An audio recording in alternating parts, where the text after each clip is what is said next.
Hey everyone, welcome to our Garden Pest Freedom Fest. Hey, I'm excited that you all are on here with us this evening.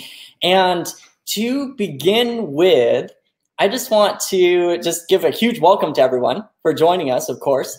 And as people are jumping on, wow, we've got already a ton of people jumping into the room. Hey Ron, hey Kim. Yeah, just type a note in the chat. Let me know if you all can hear me, if everything is working properly.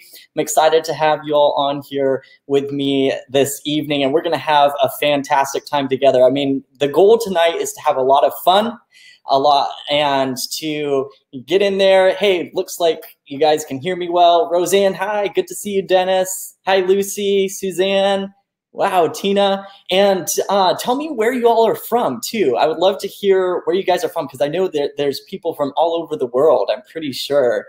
Hey, Linda, hey, Deborah, Beverly, Stephanie, Angela, awesome. Way too many names for me to cover everyone.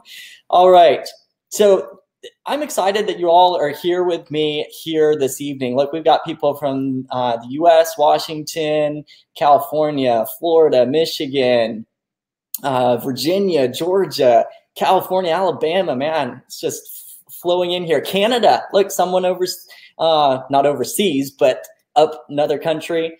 Great to have you all in here. And tonight we are going to be talking about how to deal with insect pests, especially in the garden. But how do you deal with pests in the garden in an organic way? I'm going to be sharing with you our 3-step formula for dealing with pests in the garden. And just want to give you a quick, for those of you that may be new in our live meetings and live events like this, quick little introduction. I know a lot of you have found the chat already. So many comments coming in from all over. And so good to see you all in here. And I want to point something out with the chat, and that is that later on at the end of this, at the end of our time together here, I'm going to open it up for questions and answers. And I want to hear your questions, and we're going to be fielding through some of those at the end. Now, it's really important that when you put in a question, there's a little toggle at the chat box there. If you click on it, I think it says chat right now, but if you click on it, you can mark your chat as a question. And those are going to be the ones that it gets flagged so that I can actually see it. Otherwise, your questions could just totally get lost in all of the chat. I mean, the chat room is so much fun, but it could easily get lost in there. So make sure to mark your questions as a question, all right? Otherwise, we're going to jump in. We've got a little presentation here that I'm going to be going through with you step by step. And if you haven't done it yet, I am going to put up a link here to where you can download a worksheet. So it should show up now, where you can download a worksheet and a resource document that goes along with our event. So it makes it a lot easier for taking notes, and that should be really helpful for you as we go along together now. And let's see here. What else do I need to cover before we jump into our training? One last thing here before we jump into our training. So click that link to get your worksheet, and you can do that anytime here. One last thing though is, as I go through this, I'm going to be dealing with some specific pests, right? Now, obviously, I don't have enough time to deal with every single pest that you're going to face in the garden. And so I want to hear from you. And I took the time to go through and read. I want to thank everyone who typed in a little note about what they were excited about in the class. I went through and read those. And so that's going to be really helpful for our time together here as well. And I want to just do a quick little poll here.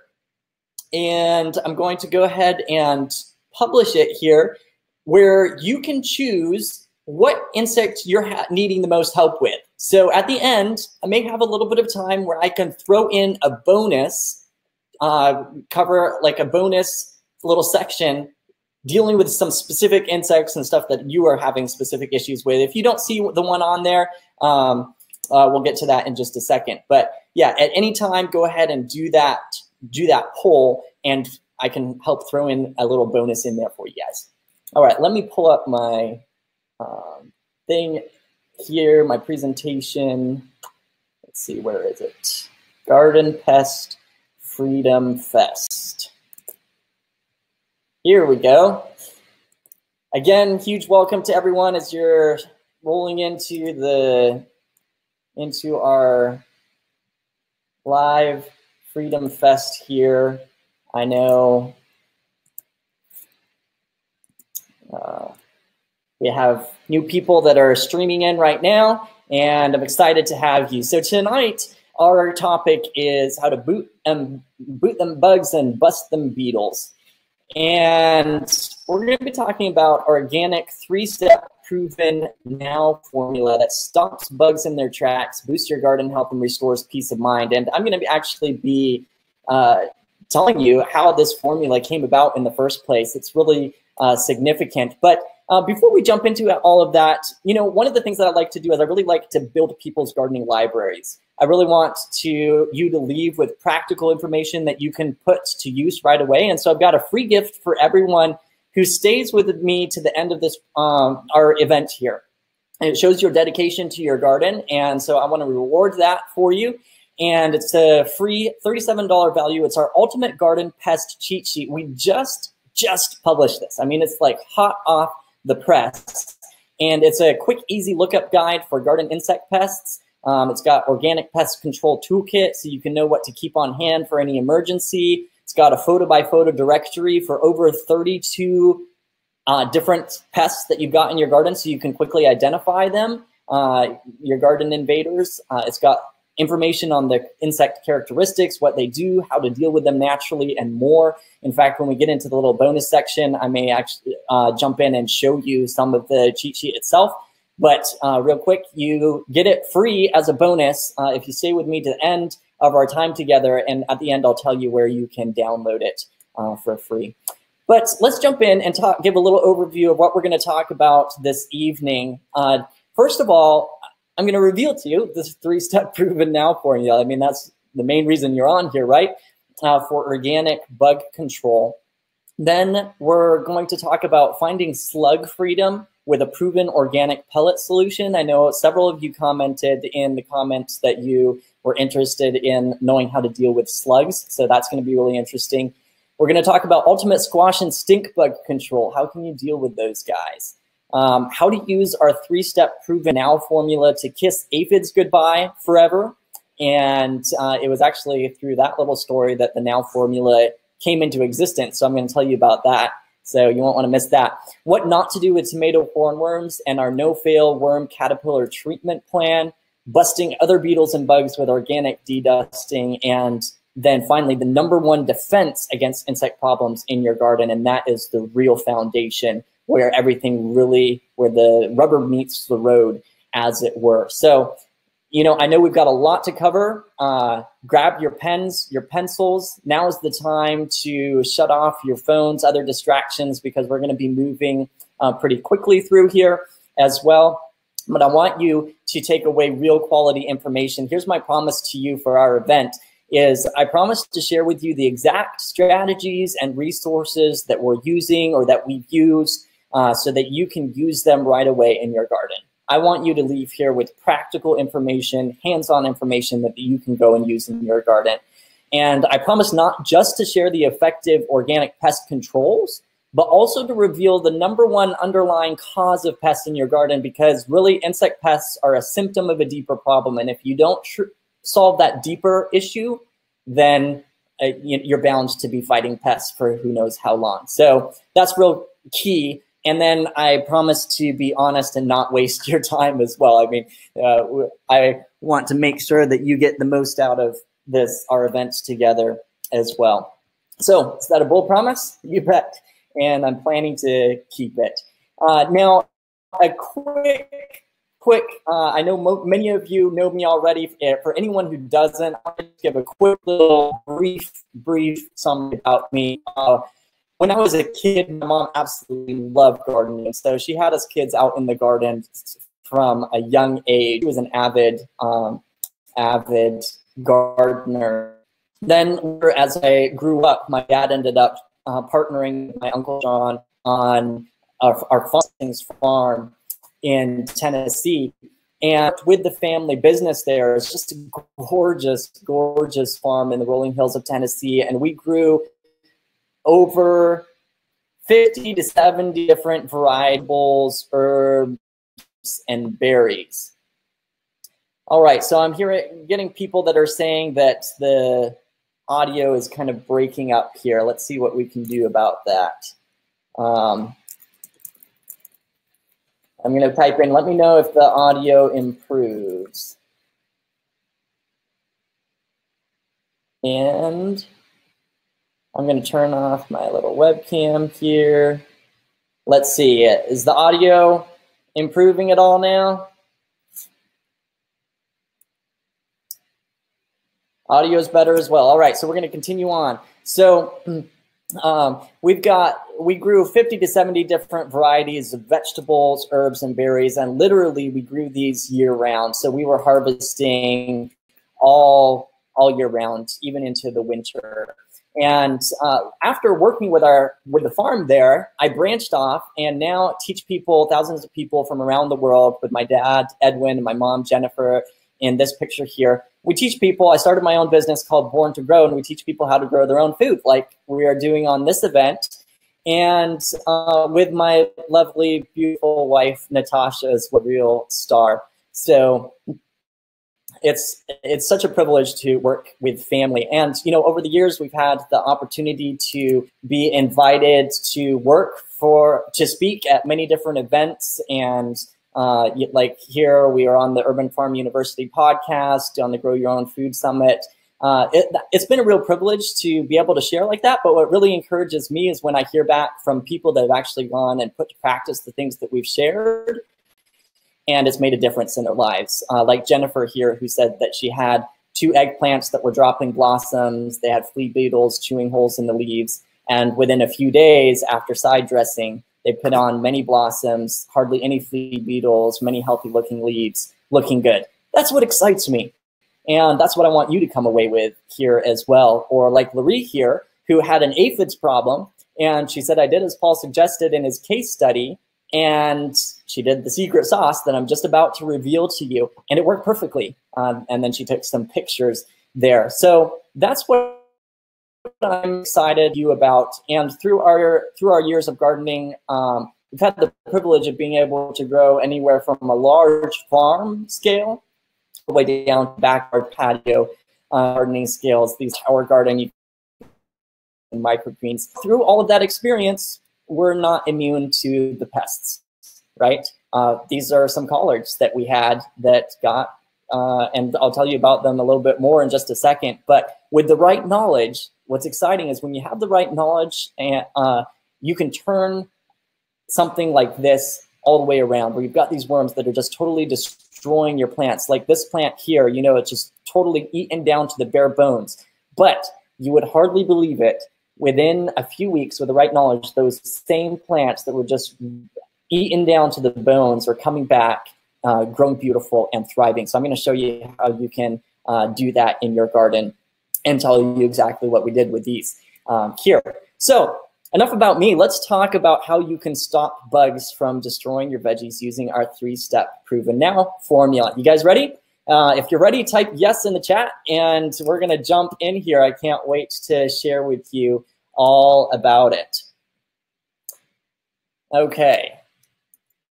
So we've got lots of yeses coming in. And so let's 3-step Proven Now formula for organic bug control. Here is the bottom line that we're going to be talking about today, the Now formula. It's 3 simple steps that form the word now. And so, ready? Drum roll. Here's the first one. The first one for N is to nuke them. And you want to do this naturally, of course. I mean, it's kind of a little bit comical, you know, just to make the making our little formula here add a little lightness to it. But you want to you want to nuke them. And this is specifically when you have a pest infestation that is significant, where it's really destroying your crop. But here's where, and I think this is where most of our minds go to in the beginning, is how do I get rid of them right away, right? How can I get rid of my pests immediately? And so I'm going to be sharing with you some practical ways that you can deal with some of your pests. And you want to be careful what you nuke them with, you want to do it naturally, and you want to be as specific as possible because you don't want to be killing beneficial insects at the same time as you're killing the ones that are a little bit more harmful, right, to your veggies. But that's only the first part of the formula, and that's where a lot of people stop. And so the question is, what bug is that? That is a potato beetle in this picture right here. So you don't want to stop with just nuking them. You want to, number two, organically fertilize. And this is where you're getting down to the heart of the problem, because a healthy plant will actually be resistant to pests and diseases. If you have a truly healthy plant, you're going to have a lot less insect pests. They go after the stressed ones. So you want to organically fertilize. And this isn't, when I talk about this in our formula, it's not just at the time of dealing with the pest, although I do suggest that. I suggest that you give your plants a fertilizer boost. Boost their immune system, as it were, when you're dealing with the pest right there. But this is also talking about on a whole broader mind scale of your garden, thinking about how can I give my plants the food and the nutrients they need to be healthy long-term, long scale, right? And then number three is water it in. Plants can receive stress from lack of nutrients. They can also receive stress from lack of water. Catherine says, what does it mean to nuke them and how do you do it? I'm going to be sharing with you, coming right up, specific, because nuking them is going to be different for different types of insect pests, right? And so we're going to be sharing with you different ways that you can deal with them. But I don't want you to forget, really the bottom line is organically fertilize them, water them in, make sure it gets the nutrients that it needs. And as a bonus here, I want to give you a couple of our best fertilizers that we have used in the garden. One is called BioThrive. It's a liquid natural fertilizer, and I'm going to be sharing with you a story of how we used this in our garden and how it really did worked well. And it was a really good fertilizer that I was using on microgreens for a while. I used it in our garden a little bit. It's a liquid natural fertilizer, so it's more of a quick thing to give your plants a quick boost. It's not a long-term vision of what you want to be, giving your plants as a nutrients for the long term. For more long-term mindset, I would really suggest looking at getting down-to-earth vegan mix. And this, we have just experienced phenomenal results with down-to-earth vegan mix. It's OMRI listed, 100% plant-based, and I'm not against using animal products at all. I'm not 100% against using animal products, but I do not, there's a couple things. I don't like to support the CAFO industry where a lot of the blood meal and feather meal and all of those are coming from. Large factory farms, animals just slammed together. Plus, all of those animals are being given hormones, antibiotics, all kinds of other things that I don't know what's ending up in their bloodstream that ends up being in the blood meal that you use in the garden. So I like to, it's just safer to stick with a completely plant-based. It's got an excellent blend of nutrients, soybean meal, canola meal, alfalfa meal, rock phosphate, langbionite, green sand, kelp meal, and humic acids, and it works phenomenal. So put these on your list of fertilizers to use. It's just a bonus tip, and I'm going to be sharing with you how you can use them in your garden.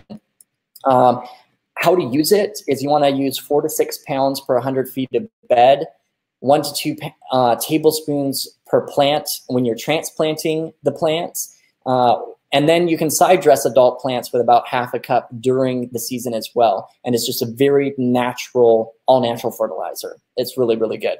For containers, you can use 2 to 4 tablespoons per gallon of soil mix. And then you want to apply once per month during the growing season with this particular fertilizer. Now, this is an all-around fertilizer.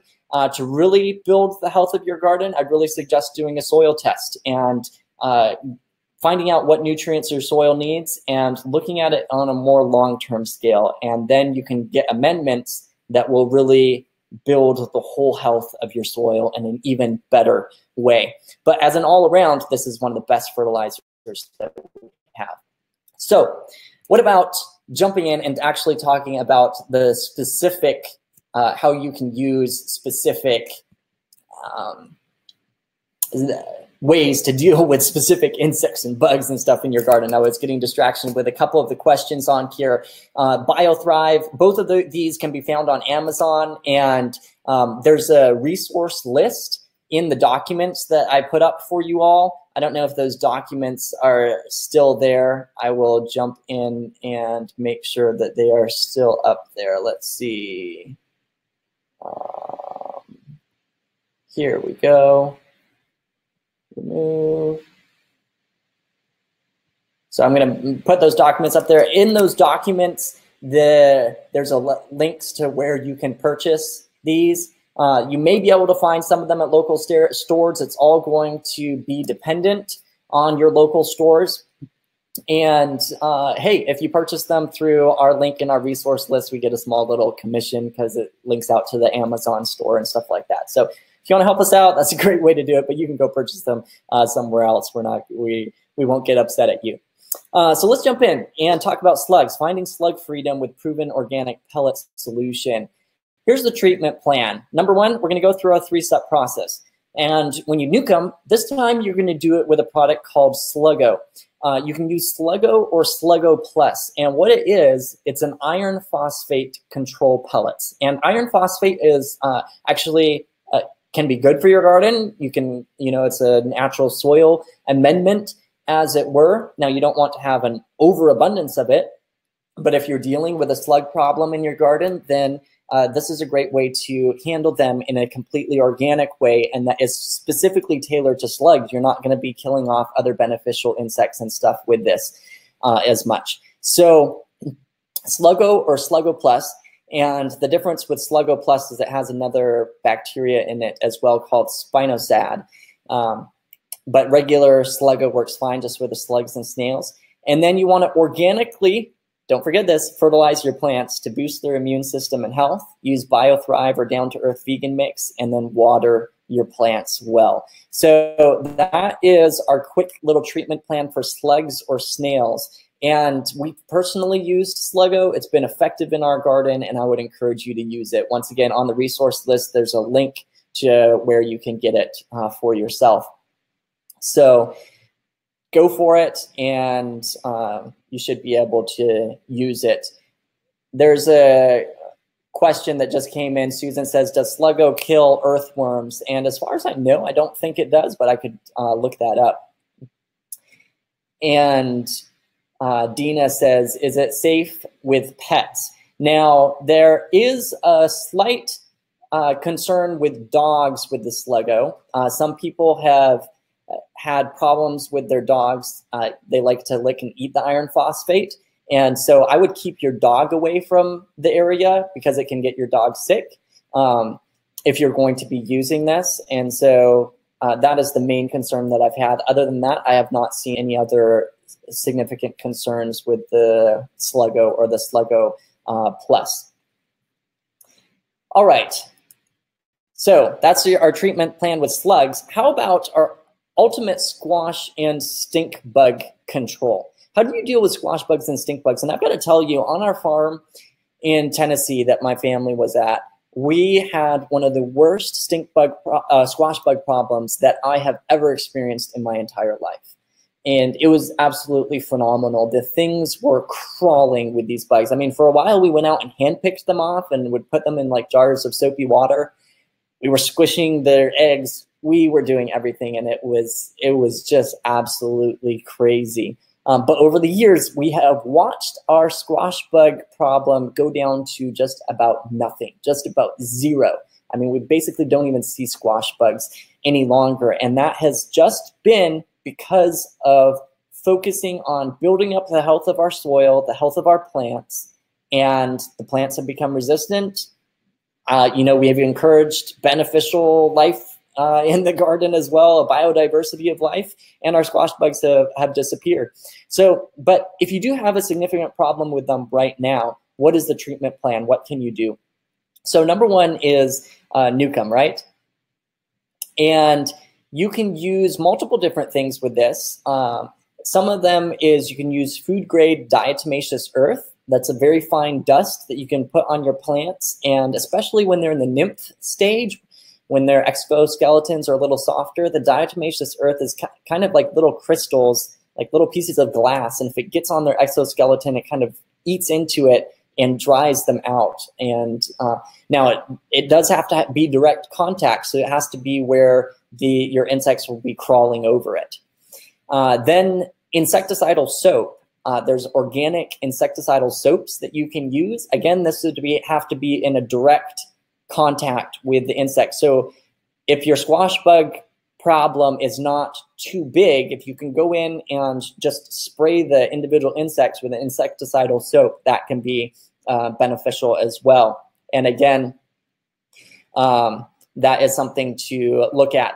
Louise says, will that kill other bugs?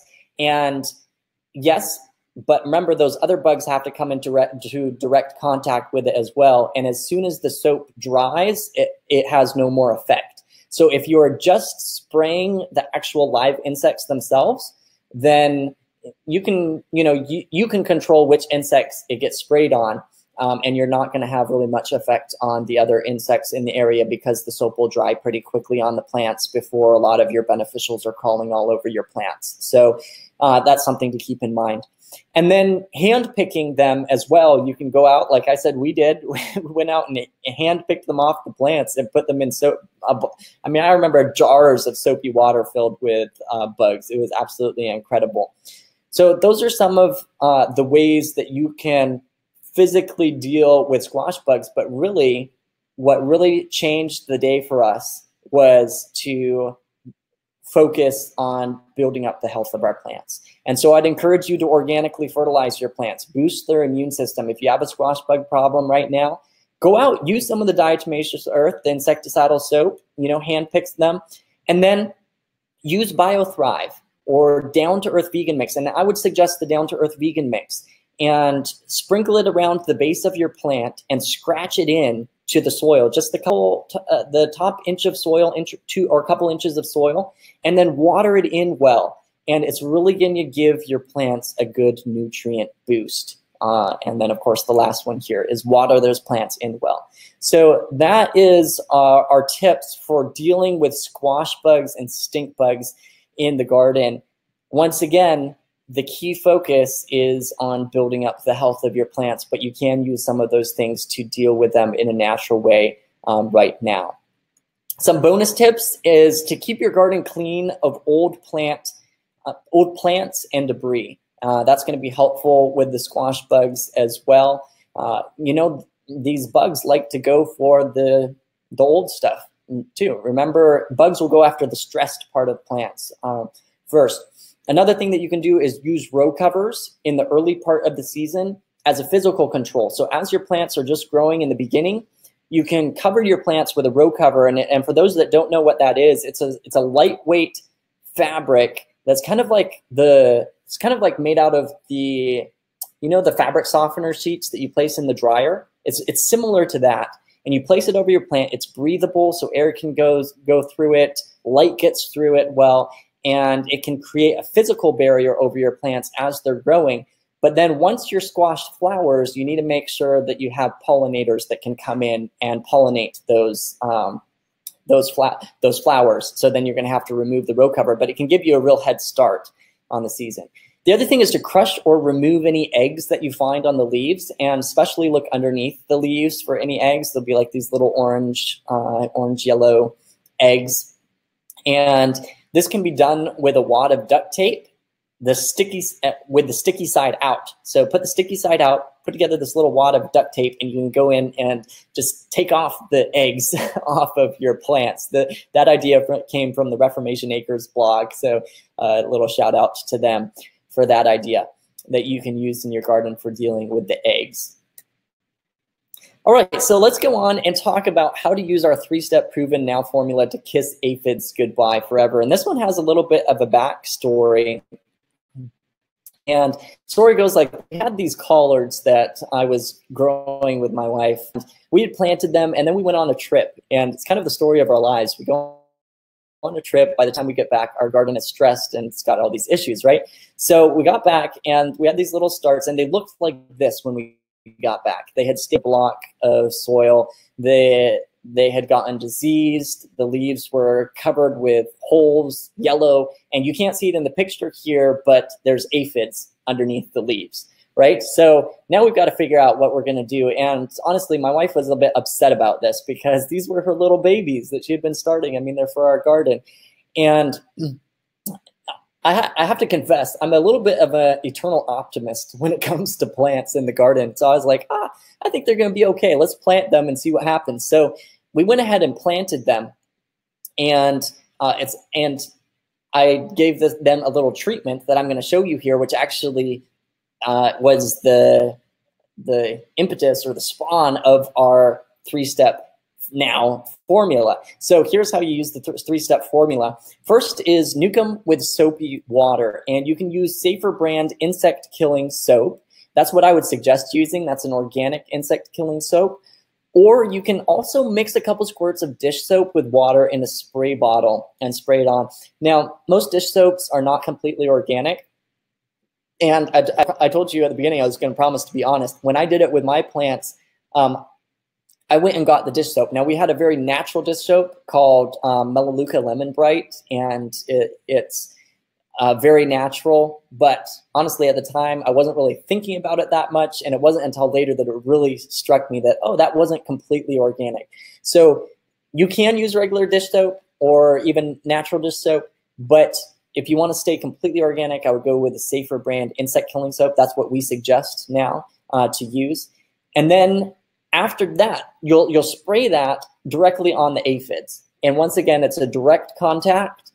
If it contacts the aphids, that will kill the aphids. And that's why I say they'll be gone forever, because once you kill them, they're gone forever, right? So you kill the aphids with that, and then you want to organically fertilize your plant. So what I did is I used BioThrive that time. I didn't know about the Down to Earth vegan mix at the time, but I used BioThrive. It's that liquid fertilizer. It gives them a quick boost. And I watered the plant in well. And here's an extra little bonus tip about aphids, and that is that aphids often will come because of water stress. In fact, sometimes all you have to do is water the plant, and that can deal with the aphid problem itself. I'm not saying that happens all the time, but that's one of the things that you want to watch out for specifically with aphids, is making sure they have enough water, enough hydration, and that will really make a difference in your garden. So I boosted it with BioThrive. I watered the plant, and who wants to see what they looked like? Chat yes in the chat room if you want to see what these plants look like 21 days later, like 3 weeks later. The result was absolutely phenomenal. It's absolutely incredible, and it's like one of these things where you see the before and after pictures. All right, lots of people saying yes, yes, yes. So you see these before and after pictures, and you're like, is that real? Well, I vouch that this is 100% real. So this is what our plants look like 21 days later. And here you can see the before and after picture side by side. It's yellow, completely almost dead, just on its 21 days later. It came. Geraldine is like, oh, the picture was in your invitation. Yeah, actually, some of you already saw this. Now, I like to point out to people that those are actually new leaves. It's new grown. When your plant gets set back this much, it will have a delay. It gets stunted in its growth, and new growth will come on. It's not, those leaves aren't the old leaves healing themselves.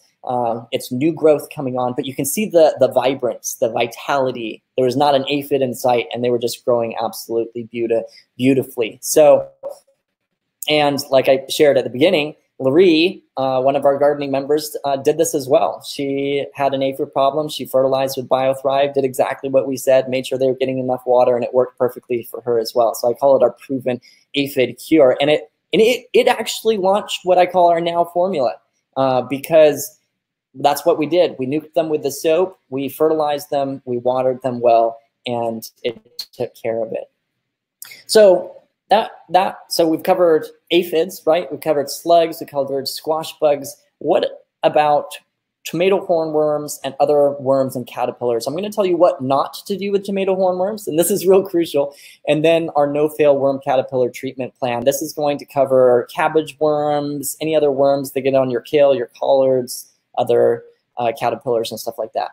So what is the first thing that you do specifically with tomato hornworms when you first have a problem with tomato hornworms?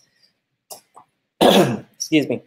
The first thing that you want to do is assess the situation. See how many hornworms you can find and look carefully, and then look especially for infected ones. And here's a picture of what an infected one looks like. It's got all of these little white sacs on the back of it. And here's what happens is you have a friend. If you find one of these, then you know that you have one of these friends in your area. It's called a braconid wasp. And this is a parasitic wasp that lays eggs in the tomato hornworm. And then the larvae eat the hornworm, literally alive, and then the larvae pupate when they mature, spinning the little white coons on the hornworm. And so it's literally eating your tomato hornworms alive. And they are a beneficial insect that is killing, you know, the harmful insect that's eating your plants. So when you see one of these, you don't want to do anything to it. In fact, if you leave it, this is what they end up looking like. And this is a picture from our garden, a tomato hornworm that was on our tomato plants. It got parasitized by this wasp, and I just left them. I left them, and this is what they end up looking like because they literally die. It kills them. And so personally, I like the beneficials around. I want those wasps to stick around and keep my tomato hornworm population in check. So I'm not going to deal with these hornworms. I'm going to let those wasps thrive. And so that's what not to do is don't kill tomato hornworms if they have got this on them. You want to encourage biodiversity in your garden. You want to encourage a population of good insects that become a balancing factor to the bad insects in your garden. And when you have that good ecosystem that's in balance, you're not going to have the huge amount of pest problems. So now what about our no-fail treatment plan? Here's how you can use the NOW formula. If you have a tomato hornworm problem, they're not getting parasitized by these wasps, then what do you do, right? And what if you have other worms and caterpillars like in your cabbage, in your collards, in your kale? Here's how you use the NOW formula. The first step here is Nukem, and this time we're going to do it with a product called Dipel. It's an organic worm treatment that you can use on your plants, and the neat thing about it is that it's very specific to worms and caterpillars, so you're not killing off other beneficial insects as well. And the key here is that it's got a bacteria called Bacillus thuringiensis, which is a normal, natural soil-borne bacteria that you are spraying on your plants. And what happens is when the worms or caterpillars eat it, it breaks down the gut of the worm stops eating and eventually dies. So you want to spray or dust your plants with the powder. Oftentimes it'll come in a spray, or it will come in a powder and you mix it with water and then you spray it on your plants. I've even dusted the powder on plants as well. So that is the first step, and it deals with your worms pretty much right away. They will drop off and die within the next couple days. And Beverly says, liquid or powder, it comes in both, like I just said. Spraying it on is probably a little bit easier. And Dipel is the specific brand that we like to use. But like a little bit ago, when I had these little caterpillars, little worms on the collards that are pictured here, I didn't have any Dipel, and so I went to the store and found another organic brand that had the same Bacillus thuringiensis. You want to make sure that it has that soil-borne bacteria, and so that's what I used on mine. So first step is nuke them. Then you want to organically fertilize your plants, boost their immune system, boost their health. Use that BioThrive or Down to Earth Vegan mix. And I know we're repeating this over and over, but it's because I really want this to be your takeaway. When you go away from this event, don't stop with just dealing with the insects. Focus on the health of your plants. And I mean, when I used it here, it absolutely worked with our plants here. And these plants, I actually, if I remember right, I had actually fertilized them earlier and it was water stress, like they had not had the water. Again, I think we were on a trip and then we got home and they got water stressed while we were gone. And so because of that, the worms and caterpillars came in. Actually, it's a moth that comes and lays their eggs. But anyways, and so we had this worm problem, and I think that I only had to water them. And I sprayed the Bacillus thuringiensis on it and watered them well, and it completely took care of the plants. So you want to make sure that they are watered well as well. And like I showed at the beginning, this is literally a picture of what one of our kale plants looked like, completely eaten down to a skeleton, down to the bare bones. And then a few weeks later, here it is just coming back and thriving. And those plants thrived. We got a good harvest off of them. Phyllis says, I think you need plant sitters. You're absolutely right. You want to come babysit our plants while we're gone? I would love it.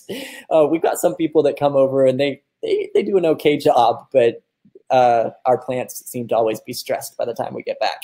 And then we have just enough time to revive them, and then we have to travel somewhere again. So, and so anyways, this really works. It really works, and it's very effective, and it's organic. Now, the dipel, it does wash off very easily. So something to keep in mind is if it rains, then you may need to reapply it.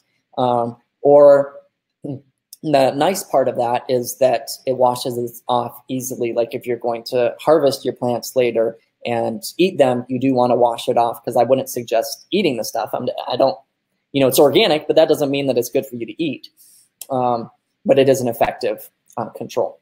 So then what about busting beetles and other bugs with organic dedusting? Squash bugs, potato beetles, Japanese beetles. What can you do? There's different things that you can do for other beetles and bugs. One thing is that you can vacuum them up. People literally can go out there with like a shop vac and vacuum the bugs up in their garden. That can be effective. That's definitely a very physical control. You can spray them with insect killing soap like we talked about before, or you can dust your plants with food grade diatomaceous earth. I mentioned this earlier with the squash bugs, and I'm going to talk just a little bit more about it, how you can nuke them with diatomaceous earth. Food grade diatomaceous earth, what I would do is get it. It's a very, very fine powder. And what you can do is put it in an old sock, and then you beat the side of the sock, and like you can see in the picture, it poofs out of the sock, and you can dust your plants that way. And you kind of hit it towards your plants, and the dust poofs out and spreads over your plants. Now, you might want to wear a dust mask or something just for breathability. Food grade diatomaceous earth is very, it's food grade. They use it in food. I mean, people even eat this stuff. So it's not going to harm you. I just wouldn't breathe the dust. And then the other thing with it is it's actually a silica, and it's a soil nutrient. Like you can add it as an amendment to your soil, and your plants will take it up, and it can really make the stems of your plants more sturdy. And that's even helpful with bug control and stuff like that. So you want to use food grade diatomaceous earth and dust your plants. You can also sprinkle it around your plants. The main thing is you want it where your bugs have to crawl through it. That's the main thing. And then, once again, organically fertilize your plant to boost its immune system. Use BioThrive or Down to Earth Vegan Mix, and water your plant well. All right, so I'm going to jump over and see what are our biggest ones here from our poll of the different insect pests that you have the biggest problem with. Okay, aphids was a big one, so we covered that one. Ants is a big one. Let me jump back to, hey everyone, I'm back here. Let me jump into our Ultimate Pest cheat sheet. This is the cheat sheet that I was telling you about at the beginning that I'm going to be giving away to everyone who sticks with us to the end. And I'm just going to show you how it works here real quick with some of these top ones. So there's a directory at the beginning, and a lot of you said that you've had problems with ants. So if you go through it, down at the bottom here, there's ants, and that's down to page 46. This thing is, it's like 59 pages long. So Let's go down to page 46. You can see all the pictures flying by. And here's what it says. So it'll give you some characteristics about ants, what they do, a little picture of most of them, and then here's how to deal with them. And we put in multiple different things that you can do. So for example, with ants, since ants are attracted to sweet, sticky fluid given off by aphids, tackle any aphid population in your garden to remove that attraction to the ants. That's something that you'll want to do. And that's just something to keep in mind, to look out and see if you have an aphid problem. Diatomaceous earth sprinkled along your beds can kill straying worker ants, but it's not going to really prove effective to the entire colony. So it's not, it will maybe help with what's actually coming to the garden, but it's not a long-term effective case. In the case of a large colony, you can mix insecticidal soap in hot water, and even citrus oil can be added to the mixture to add to the potency. And then you want to disturb the colony. This is if you have an ant colony. Make holes down into the nest and pour the hot water, and really the hotter the better. If you can get like boiling water with insecticidal soap, pour it into the nest.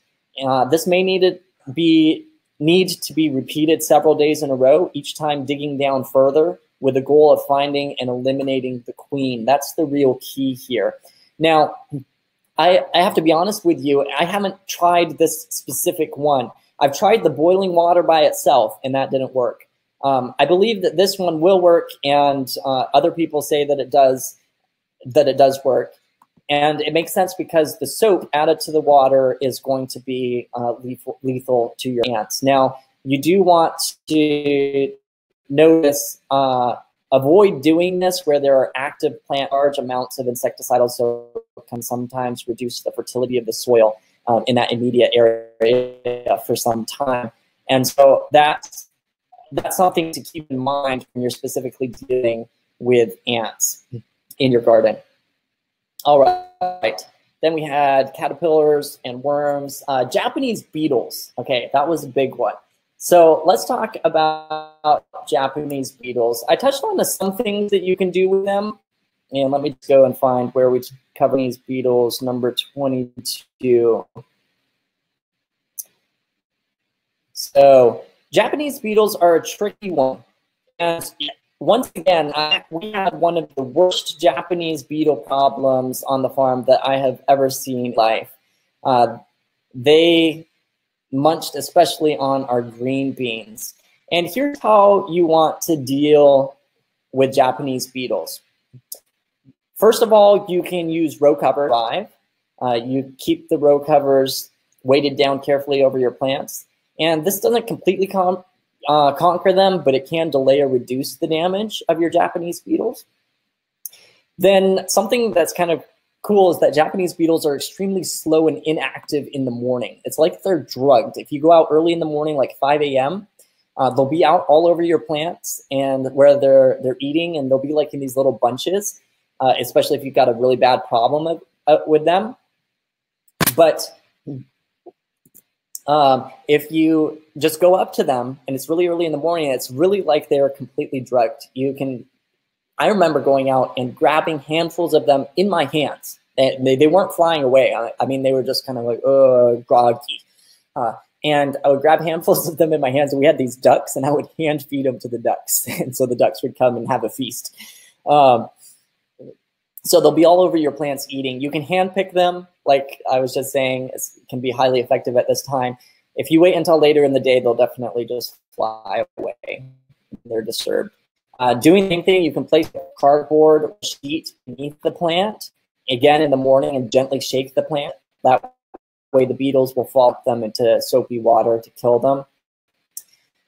Poultry predation is highly effective if you have some kind, like chickens or ducks. Now, the problem with our ducks is that, and the problem with poultry is that the Japanese beetles have to be low enough to the ground. But it can be very effective in the mornings. Like I said, shake them off in the morning and place them in reach of the poultry, and they'll take care of them. Then there is Japanese beetle traps. Some of you have seen that. And while they can potentially draw more beetles to them, And so it's important to place the traps away from your garden plat rather than to it, so that you're not drawing more Japanese beetles to your garden because of the trap. But here's a key with Japanese beetles. Beneficial nodes and milky spore are effective in killing off the larvae. The larvae form in the ground. Because of prolific reproduction of Japanese beetles, you will need to use them, both the milky spore and the beneficial nematodes, extensively through your yard and garden. You put it into the soil, and they help kill off the actual larvae, and so it's a real preventative measure. This is a good plan, especially if you have a recurring issue with Japanese beetles, as it can reduce numbers over time, and I've read reviews about how this really can really work for you in your garden. And then insecticidal soaps can be effective as well, but they're often unrealistic due to the frequently large numbers of Japanese beetles and the fact that the spray has to be direct contact. You can also dust with diatomaceous earth with Japanese beetles, although because of their rough, harder exoskeleton, it may not be quite as effective. So those are some tips, some bonus ones in there for you, and a quick little glimpse at our pest cheat sheet that will be given to you at the end here. All right, let's jump back into our main presentation here. All right, here we go. So here is where it comes down to the real key of dealing with pests in your garden, insect pests. The #1 defense against insect pests and problems in the garden. And that is if you set the foundation right, and I've already been talking about it throughout our whole event here already, but if you set the foundation right, literally we have seen pests problems disappear. Like I said, we had one of the largest squash bug problems, and it's basically completely gone. We had one of the worst Japanese beetle problems. I wish I had pictures to show you. And it's practically completely gone as well. And that is because bugs are a symptom of a deeper problem. And that is that your problem is your plants are stressed in some way. What actually happens, I'll tell you very briefly the science behind it. And that is that when the plants are healthy, they have complex carbohydrates in the plants themselves. And the bugs can't digest it well. It's like it gives them a stomach ache. But when the plant is stressed, the complex carbohydrates, instead of having complex carbohydrates, the plant has simple sugars in it. And so it's much easier for the insect to digest, and so they go after the ones that are stressed. So how do you build a healthy plant in the first place? Where do plants get their nutrients? Because, I mean, how many of you would like to prevent insect pests from coming in the first place? If you want to prevent them from coming in the first place instead of having to deal with them all of the time, just raise your hand in the chat and say, yeah, I want to prevent them from coming in the first place. I mean, who wants to be dealing with insects all the time? So it starts out with, where do plants get their nutrients? And a healthy soil is what creates that foundation for healthy plants. Okay, we got lots of yeses coming in here. You're on the right track. If that's what you want to do, it's called preventative gardening, right? It's like preventative medicine. This is preventative gardening. You're preventing the pests from coming in the first place. And the first place you need to focus on is a healthy soil. It's going to make for healthy plants. And so that includes your soil nutrients. So like I said at the beginning, I really would encourage people to take a soil test in their garden. And there's very good, solid soil tests that you can take.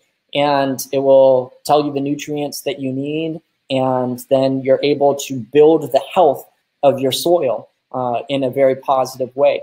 But it's not just soil nutrients, it's also your soil structure, how your soil is made up, and the way that your soil is held together. It makes a huge difference. And the things that you add to your soil, the amendments that you add to your soil, make a huge difference for the health of your garden on the long term. And then you want to encourage biodiversity in your garden as well. Encourage biodiversity of different insects. Encourage those beneficial insects to come as well. And so that's like what I was showing you with the aphids earlier on, but even in this picture here, you can see on the left here, we had this eggplant, and it was just riddled with flea beetles. And just by focusing on the health of the plant and water, we didn't do anything to the flea beetles. There wasn't any soap involved. There wasn't anything involved. Just focusing on the nutrients of the plant and watering it in. And you can see the picture after began to thrive again, and the flea beetle problem completely disappeared. It had beautiful, gorgeous new leaves. And of course, here with the aphids, this is what I want to do. I want to take your garden from the picture on the left to the picture on the right? I want you to be able to experience that. So how many of you would like a step-by-step guide for setting the foundation right in your garden so that you don't have to worry about or dealing with pests and diseases in the first place? I think all of you have already raised your hand. That's what you want. How would you like to prevent pests and diseases in your garden, to have plants that are so healthy, actually resistant to pests and diseases? Of course, all of you have already been saying yes. It doesn't happen overnight. Here's the thing. I've got to be honest with you. There is a process to growing a healthy garden. Pests and diseases are the only things that sometimes are away. Our time gets in our, doesn't it? We live really busy. Weeds take over sometimes, and that suffers as well. We procrastinate. Often we to do and when to do it. We don't know the easiest methods, the easiest ways to get things accomplished in our garden. Sometimes catalogs are confusing. There's this thing called crop rotation, which is supposed to help with these problems, and it can help with, but it's overwhelming to even try and figure out do a crop rotation, right, in the first place. And, I totally understand, because I can understand that overwhelm.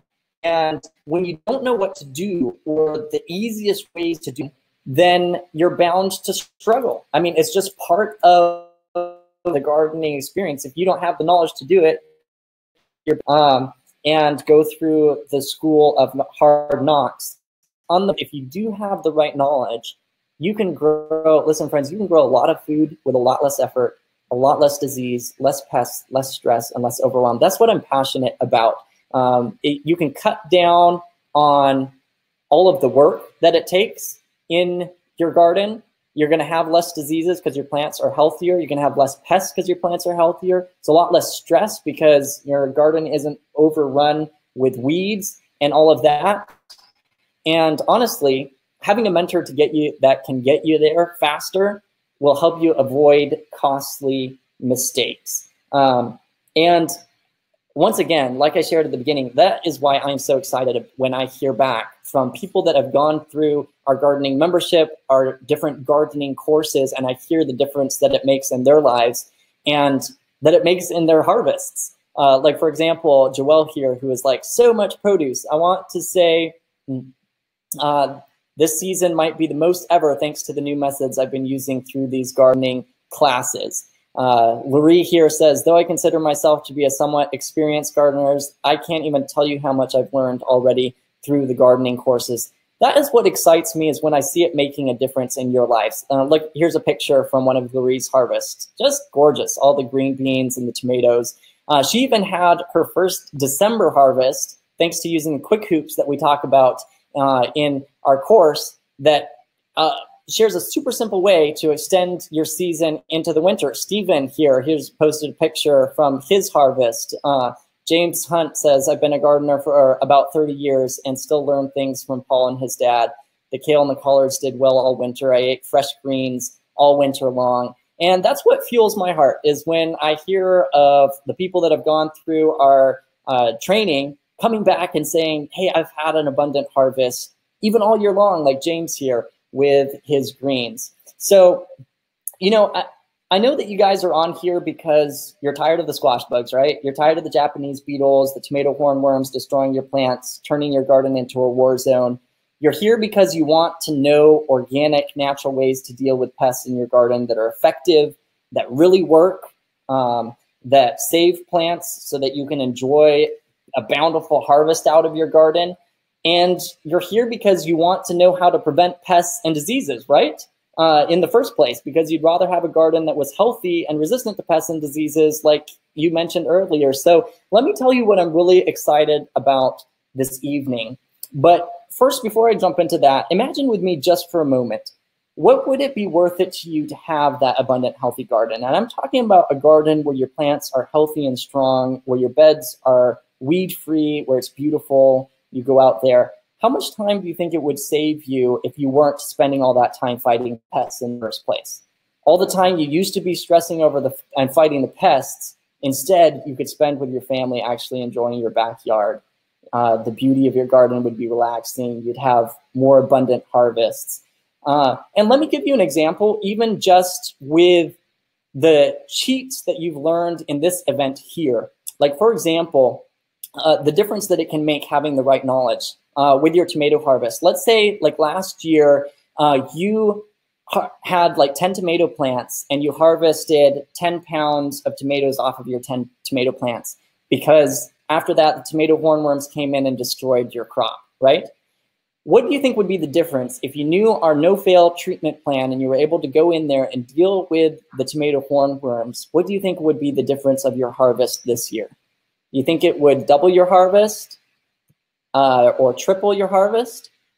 I'm going to tell you honestly, you could easily 5 times your harvest just with that one cheat that we talked about here in this event. You could get 50 pounds of tomatoes from those 10 plants and 5 times your harvest. And then imagine what you could do with them. You could can them, you could share them with your friends, you could spread the joy around.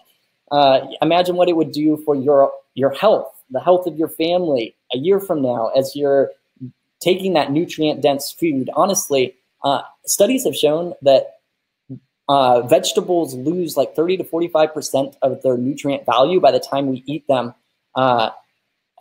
if you're buying them from the store. But if you pick them out in your backyard, I mean, you get like the whole nutrient value right off the bat.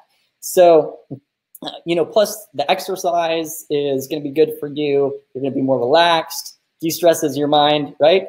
There's so much benefits to gardening. It just absolutely blows you away. So here's what I'm excited about. We've literally had people from around the world that have had good success with our gardening training.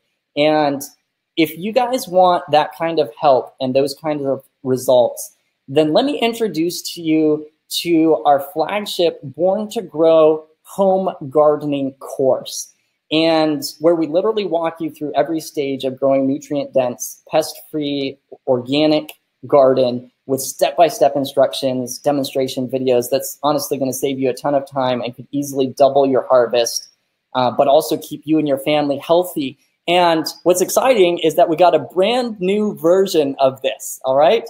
So it's brand new, and it comes with new bonus demonstration videos. This is our flagship home gardening course, and this is the first update that we've done to it since years ago when I first put this course out. And we've just added bonus demonstration videos, worksheets, resources, and more to the course. So in a nutshell, what comes inside the course is 12 training modules with 33 gardening lessons. It literally has over 18 hours of premium gardening training, just taking you step by step each stage of your garden. Over 168 pages of worksheets, notes, and research documents, actually even more than that now because of the bonus ones that are added. Over 45 teaching and demonstration videos, and now that's actually probably over 55 or more with those bonus ones that are added and more. So real briefly, I'll just walk you through each of the modules just so you have a clear idea. If you want to take this to the next level with your garden, this gardening course is one of the best out there that I know of course. And I want to help you achieve the results that our members and those that have gone through the course have. So in Module 1, we talk about planning and preparation, planning your season, choosing what you're going to grow, determining how big, choosing where to plant your crops, and really helping you create that plan for your garden, because that way, now that you have a good plan for your garden, you're not going to be running by the seat of your seat of your pants throughout the whole season. And that in and of itself can just take the stress away from gardening right by itself. So you really want to plan your garden well, choose what you're going to grow and where to plant your crops. And then plus we talk about bed preparation and how to prepare your beds in a way that doesn't break your back, where you can prepare your beds easily and effectively. In Module 2, we talk about the soil and soil formation and structure, give you a real foundation, like we've been talking about in this whole event here, of creating that healthy soil. It's going to teach you all about soil, its formation, its structure, organic matter and chemical balances, the nutrient availability to your plants so that you know that whole process and have an understanding of what your soil is like and the life in the soil. I mean, it's phenomenal. Literally in a teaspoon of soil, good soil, there are billions of microorganisms, and it's amazing the relationships that those have to plants and making those nutrients available to the plants. It's absolutely phenomenal. This is one of my favorite. It's really interesting. In Module 3, we go into soil fertility, and we walk you step by step through the process of doing a soil test. How do you do a soil test? How do you analyze and amend your soil? We share with you our favorite company to do the soil test through, and I walk you through exactly how to analyze. There's a worksheet to know what amendments you should add to your garden. We also share successful composting, green manures, and cover crops, so that it really sets the foundation for a healthy garden and soil fertility. In Module 4, we cover crop rotation, reasons for rotating your veggies, vegetable families and their characteristics, making your own rotation, and cover crops in the rotation. And crop rotation in and of itself is very effective with pest control and disease control in the garden. So now that you know how to rotate your veggies, it's going to help you have less pest problems and less disease problems. Plus, then you've got in Module 5 is direct seeding, which plants to direct seed, practical tips for efficiency in direct seeding. We got seeding demonstrations there for you as well. And then that leads directly into Module 6, which is talking about transplanting. Direct seeding is when you plant the seed directly into the garden where it's gonna grow. Transplanting is when you plant it inside and then let it grow for a while and then transplant it out later. And we tell you exactly which plants to direct seed and which plants to transplant, which plants are going to do better. Advantages of transplanting. There's huge advantages when it comes to weed control and giving your plants a huge head start, health-wise even. We talked to you about soil blocking. That's a really cool way of starting your starts, and they just thrive with it. So we lead you all through successful transplanting. And one of the bonus videos is showing you exactly how to transplant your veggies, a visual demonstration. These visual demonstrations are excellent to be able to see what's going on.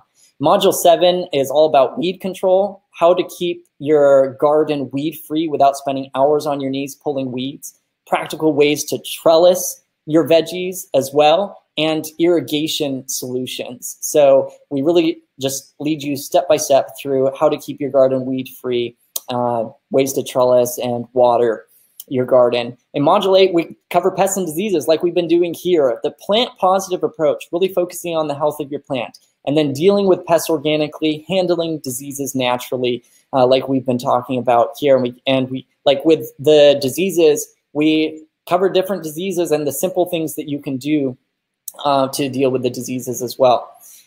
In Module 9, we cover harvest and storing your veggies, when to harvest your veggies, the importance of fresh food, how you get that nutrient value from the fresh food, and then how to store your storage crops like potatoes, onions, garlic, winter squash, and more. So that is an awesome one for dealing with especially storing your veggies, but talking about harvesting them as well. And then Module 10 is awesome because it goes into season extension, why timing is so important for extending your season, simple climate modifications that you can do in your garden that will extend your season. And then we talk about and show you, demonstrate cold frames, quick hoops, walk-in tunnels, and more. And this is how our members, like you saw earlier, we're growing straight through the winter using little simple quick hoops and row covers, and we show you exactly how to use them to extend your season.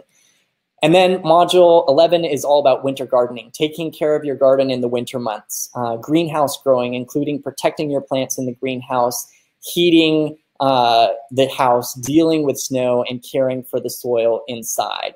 And then Module 12, the last module here, talks about garden connections, how the garden can teach us so many principles of life that carry over into every area of our lives. It's amazing the lessons that you can learn from the garden. We talk about reclaiming our roots in the garden because our society has been pulled so far away from hands-on in the dirt. And I really believe that more people need to get their children out in the dirt. This is an awesome course, by the way, for homeschooling families to get their kids going through a gardening course. And then we talk about the garden, a picture of our hearts and of the Creator, and how the garden teaches us about God as well. So that's the home gardening course in a nutshell. Once again, it's 12 training modules with 33 gardening lessons.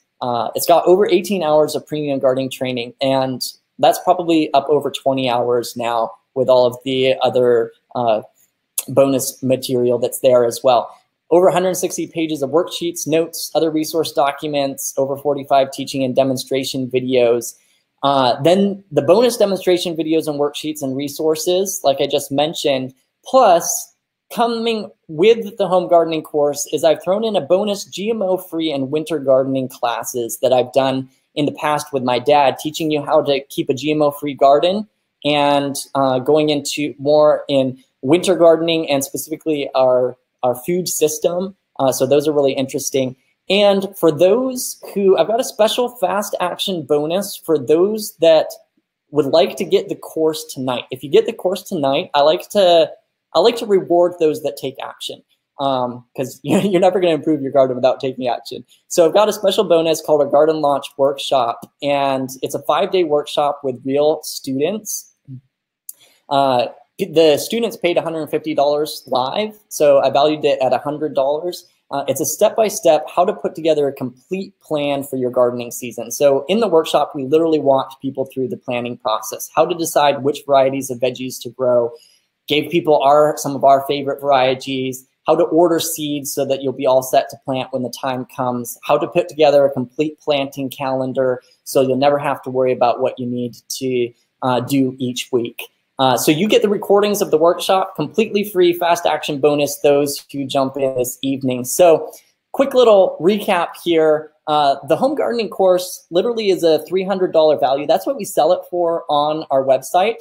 I'm going to give you guys a special deal tonight because I like you all. So I'm going to give you a special deal.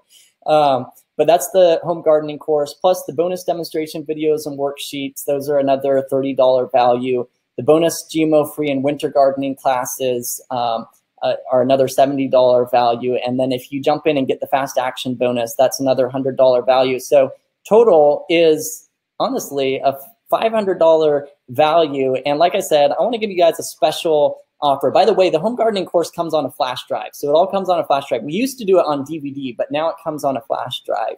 And for a limited time, for the next few days, we are doing a blowout 50% off sale on the home gardening course. So, and that isn't 50% off of the total value of what you get. It's 50% off of the home gardening course by itself, the $300. So for a limited time, you can get it for just $150. You get the whole course with all of the bonus material. And so for those of you that would like to jump in and get it, I'm going to go ahead and put up a link here. And so there'll be a link on the page. You can click order now, and it will jump over to a page where you can get it, and make sure to jump in and get that fast action bonus. And you know what? I've got an extra plus for you guys.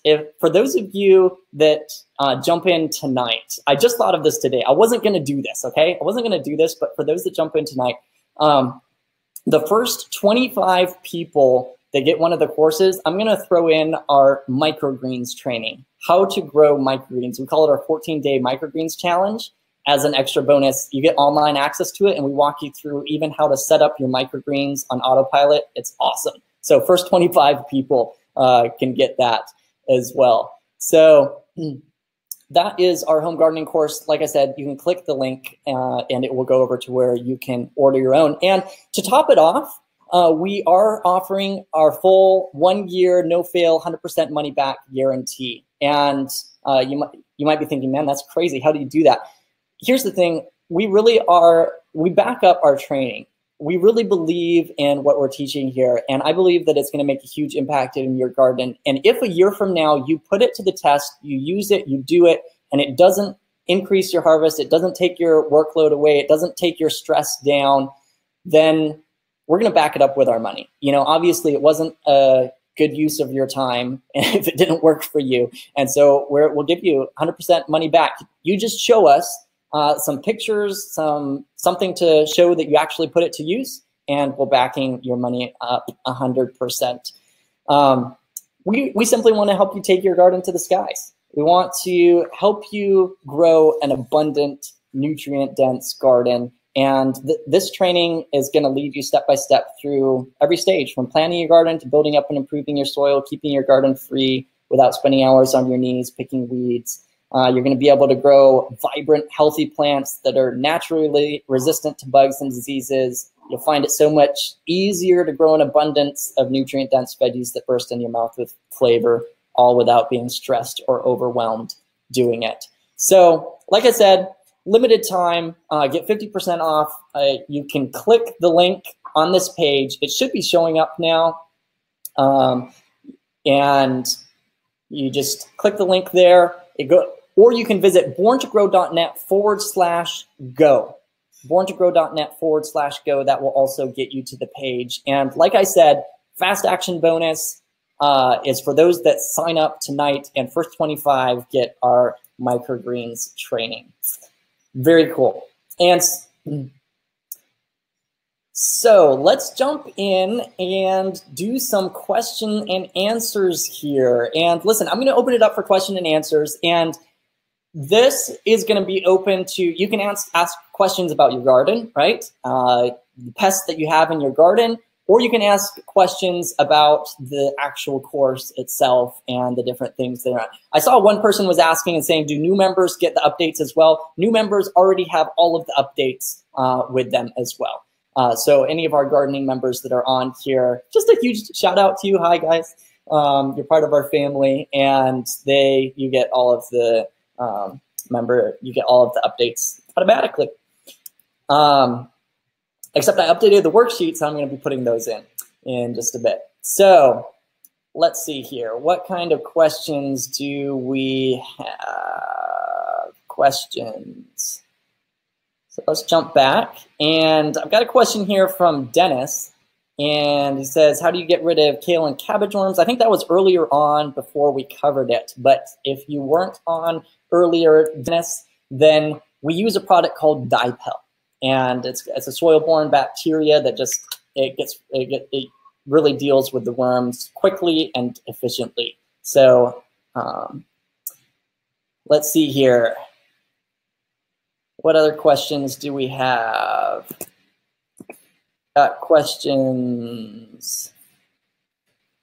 Can't get rid of rats. Even had professionals out and they couldn't even catch them. Oh boy, rats are a big one, aren't they? Oh boy, lots more questions coming in. Awesome, guys. I love you guys' questions. In fact, I'm going to jump back here so you guys can see me. It's a little bit more fun when you get to see each other, right? And let's talk about these questions here. Rats. I'm just going to post this question.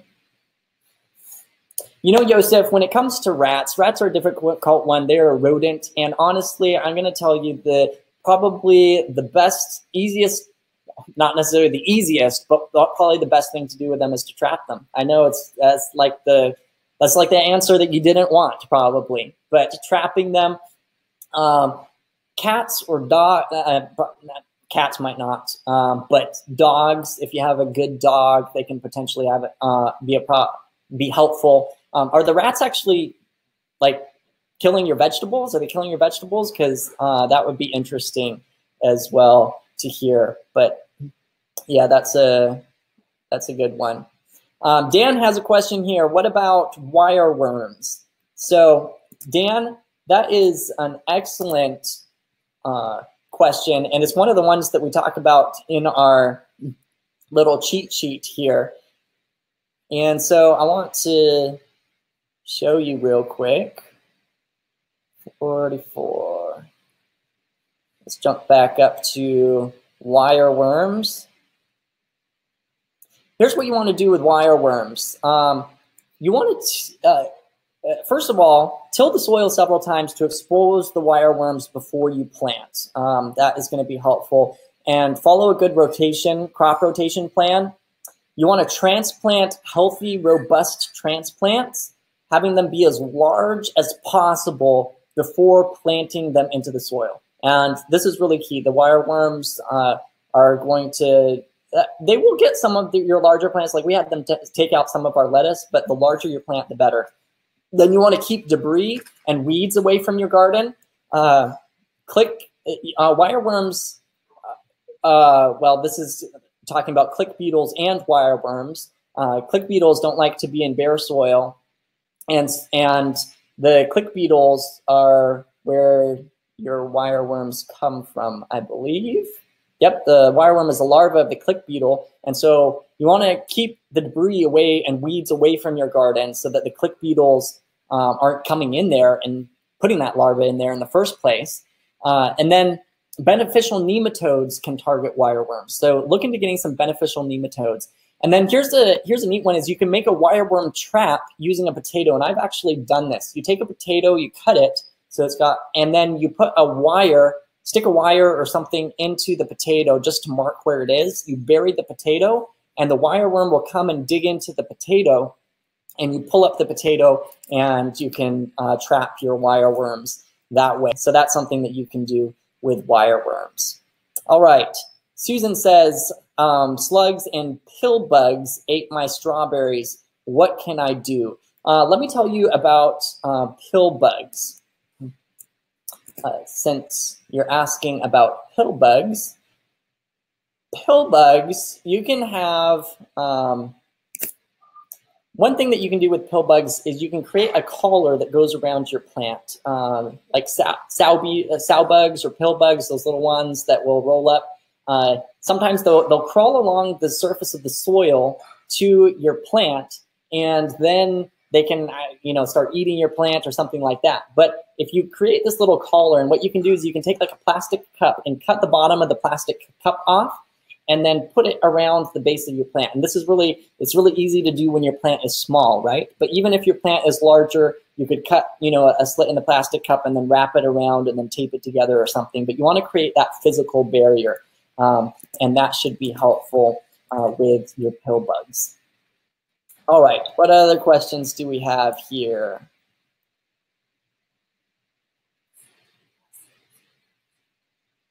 Oh, my wife Natasha here just came in and gave an extra little tip here as well, and that is that Sluggo Plus kills pill bugs.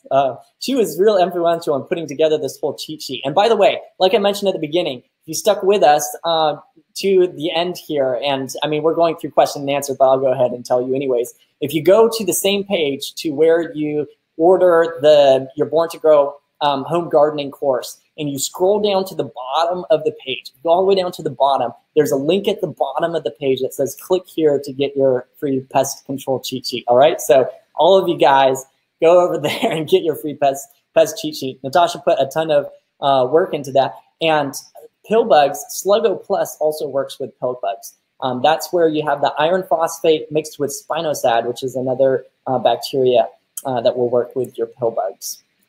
All right, now, where am I here? More questions, more questions. We got a question here, says, are grass clippings and leaves okay for the paths in your garden? And this is probably coming from the perspective of you want to clear out all the old debris from your garden, right? And, grass clipping and leaves. I've never put grass clippings now leaves can make a good mulch. Like we do talk about mulching. Like in the course we talk about mulching, and mulching can be very effective. It's helpful for moisture retention in your garden. It's helpful actually for the soil. It really encourages the life and the biodiversity in the soil. And this mulching is one of the areas that I would say is okay to have that dead material in your garden, is if you're using it as a mulch. So straw, leaves, grass clippings even can make a good mulch. You can use the grass clippings, yeah, but you want them thick.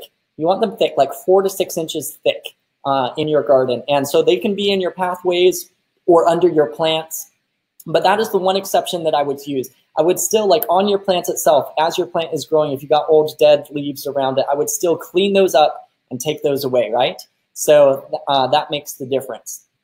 But yes, you can use the leaves or grass clippings even. I've never actually used grass clippings as mulch, but yeah, you can do that. So great question, Dennis. All right, more questions here.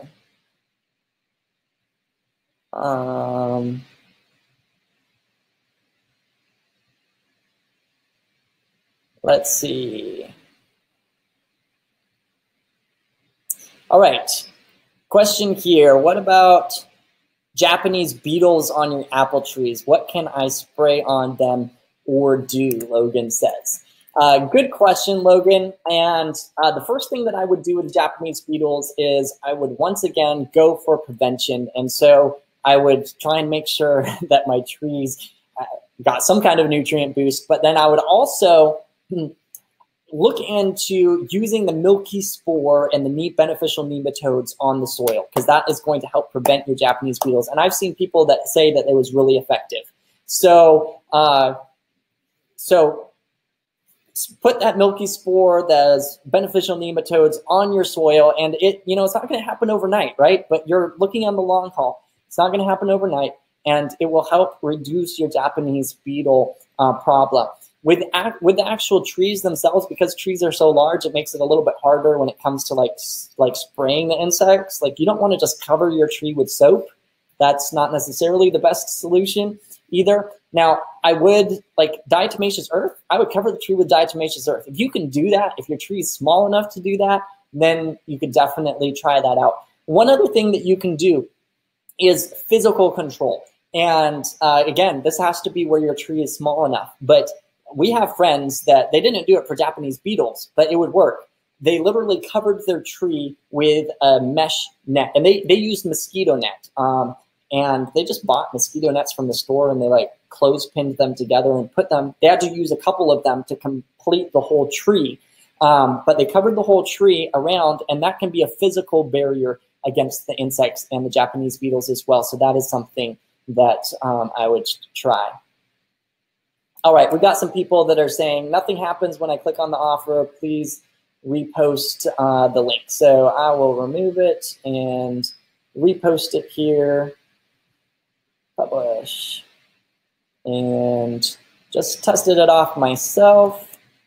And in fact, what I'm going to do is I'll go ahead and post the link in the chat here as well. So here is where you can both jump in, and once again, fast action bonus is tonight, plus first 25 get our microgreens training, and then at the bottom you get your free pest control cheat sheet. So I just posted it in the chat here as well, but it should be up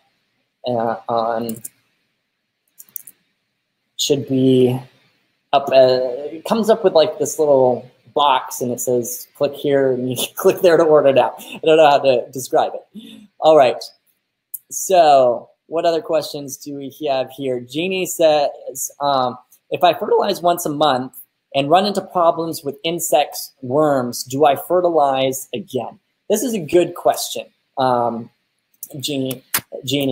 And that is that there can be multiple different factors that stress your plants, right? And so you do want to keep all of those factors in together. And fertilization is one of them. It's a big key. The nutrients of your soil is a big key. Making sure that you have all of that for your plants is a big key. Water is a big key too. Like with our greens, they had the nutrients, but lost the water, and then we had the pest problem come on. So you need to keep in mind your water as well. Make sure that they're getting enough water.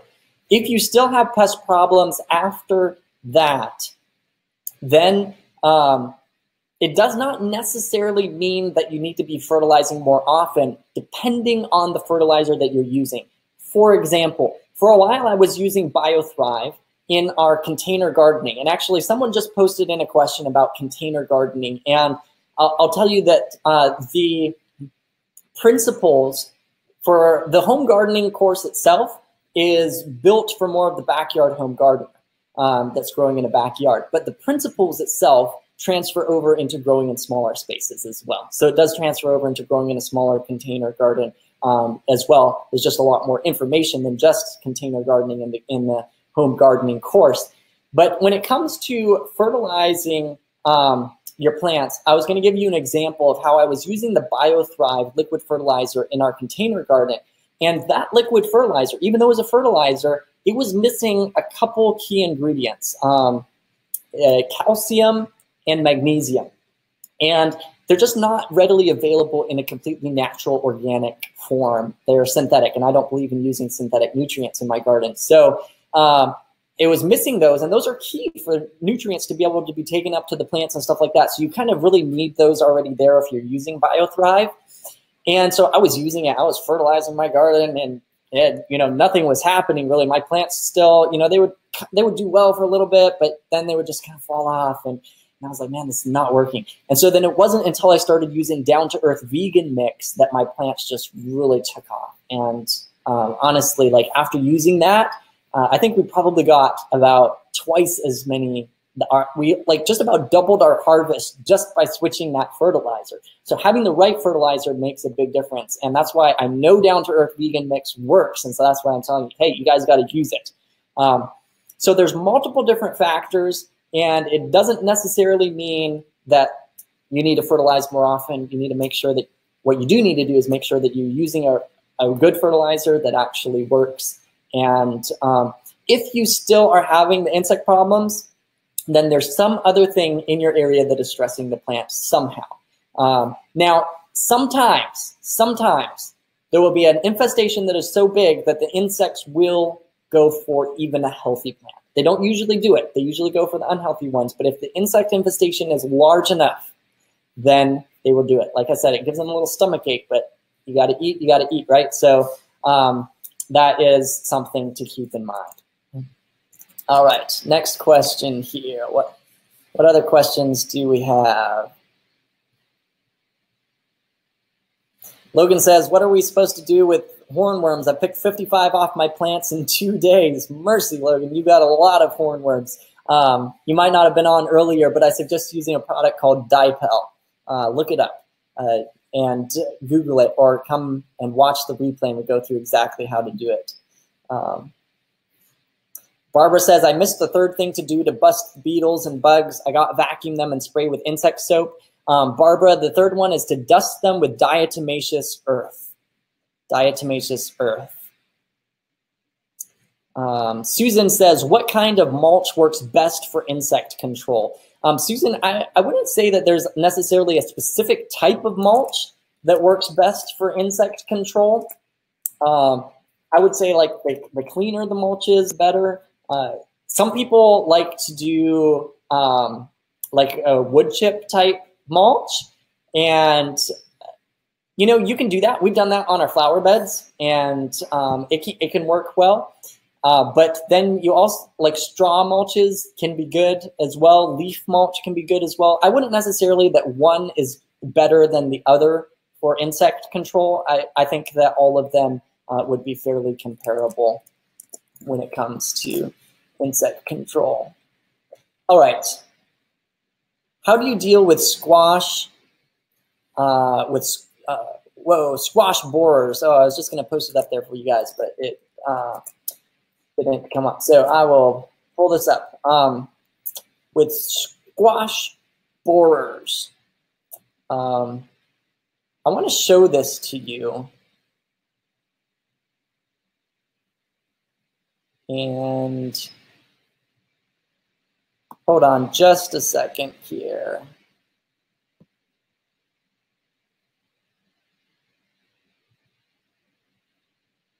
I will find it in just a second. Let me ask my wife real quick. Hey, hun, are the squash borers under the squash bug? What's that? Where is it here?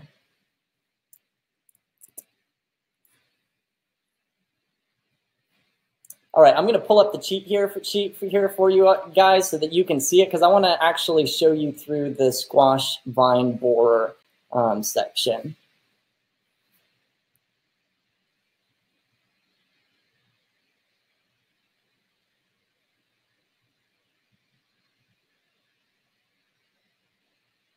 Oh, here it is.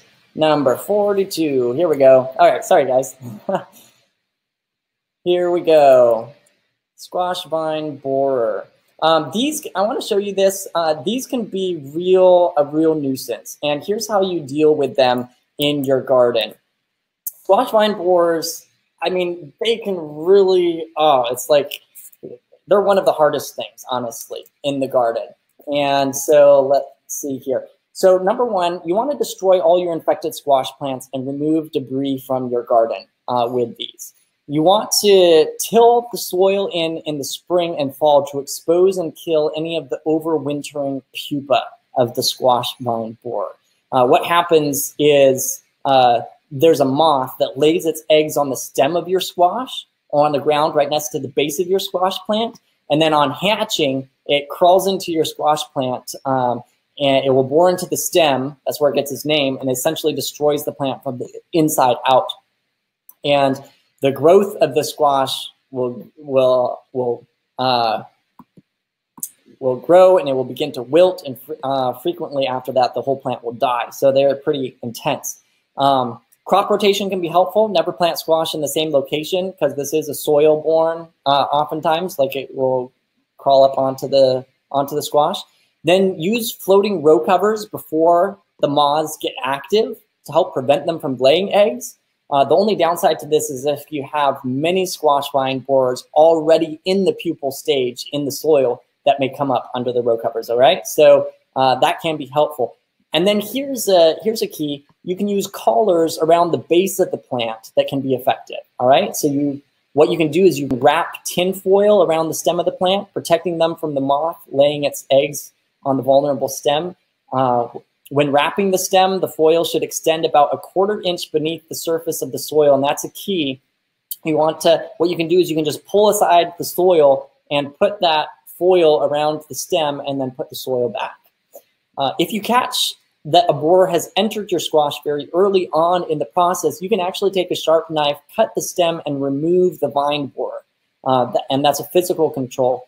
Carefully close the stem back up and mound rich dirt up around it, and water the plant well. So those are some tips with the squash vine borer. And another thing is you can inject, I think it's Dipel, into the vine as well, and that can sometimes help as well. But man, those vine borers are really something. So let's see here. What other questions do we have?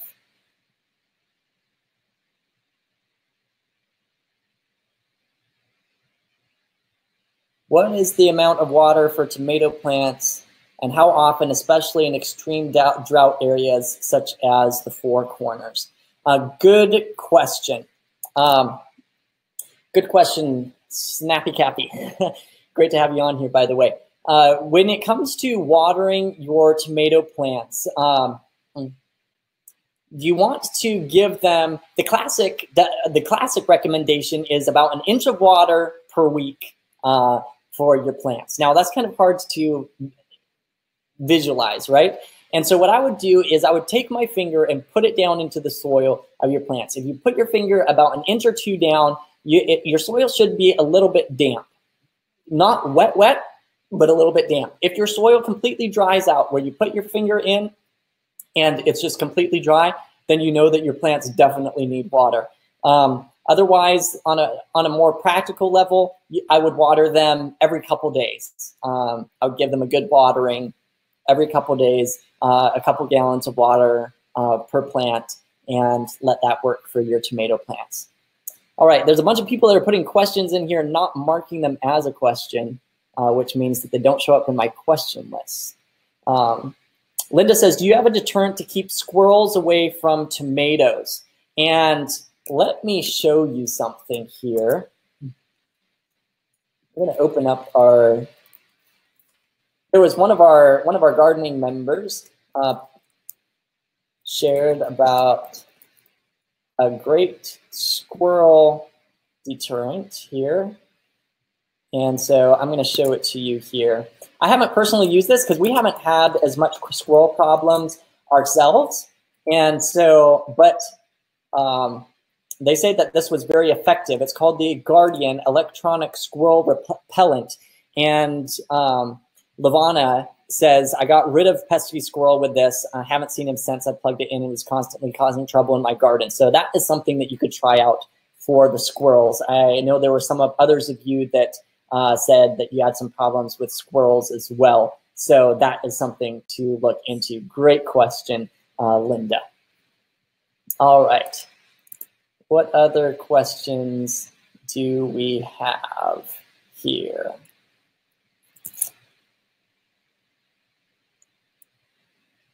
If I use a pepper spray, does it seep into the tomato? Linda, I've never heard of the pepper spray seeping into the tomato, so I wouldn't worry about using the pepper spray on your garden. And some people say that pepper sprays work for insect control. I haven't necessarily seen that as much on a real solid foundation, but you can definitely try it. All right, friends. Great questions, by the way, great questions. I know there were more of you that had some questions as well. I also know it's getting late and I don't want to keep you guys up all night as well either. So I'm just so stoked that you were on with me, that you jumped on for our ultimate garden pest freedom fest, independence from the garden pests in your garden. And listen, we're here to help you. How many of you all learned something here in our training tonight? Just raise your hand in the chat if you learned something, if you're going to be able to take something away that you can implement in your garden. That's my greatest goal. Just say yes in the chat if you learned something that is practical that you can use in your garden. Awesome. That makes my heart feel good, because that's what I want you to take away from our training together here. And once again, limited time for the next few days only. You can get 50% off of our new and updated home gardening course. Comes on a flash drive. We'll ship it straight to your door. We ship overseas too. Some people might be wondering that. And so you can just click the link on this page to join, or go to borntogrow.net/go.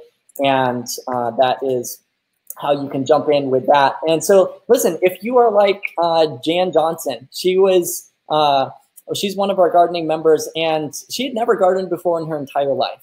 And it was so exciting to see her go through the training and be able to grow her first harvest, and absolutely have her first harvest. I don't know, that may be you. Maybe you've never gardened before. This training is going to take you step by step and help you as a new gardener. But it's in depth enough that, like Larry, who had gardened all her life, said, you know, I can't tell you how much I've learned through this training as well. So whether you're a new gardener or someone that has gardened all your life, there's something there for you as you walk through it. The main thing is I want you to have the experience that Roy Kim had. Said that there was a very noticeable difference in the amount of fruitage this year compared to last year. I've really got to give credit where credit is due. So I thank God and thank you for sharing the knowledge and wisdom with the masses. That's the experience that I want you to have in your garden. I want you to have that abundant harvest. Yeah, Roseanne says, great lesson. Will we get the 32-page booklet? Yes, and in fact, it's a 59-page booklet. If you go to the page, this exact same page where you would get the home gardening course. So click the link here, or go to borntogrow.net/go and scroll down to the bottom of the page, all the way down to the bottom. There's a link at the bottom that says, click here to download my free pest cheat sheet. 59 pages, you bet. So go over there and get your free copy. I'm excited for you to use it. And for those of you that want to get your home gardening course, like I said, it's limited time to get the 50% off. Plus, if you jump on tonight, I mean, that's a whopper of a deal tonight. You got the fast action bonus to get our $100 garden launch workshop, plus first 25 get our microgreens training as an extra bonus as well.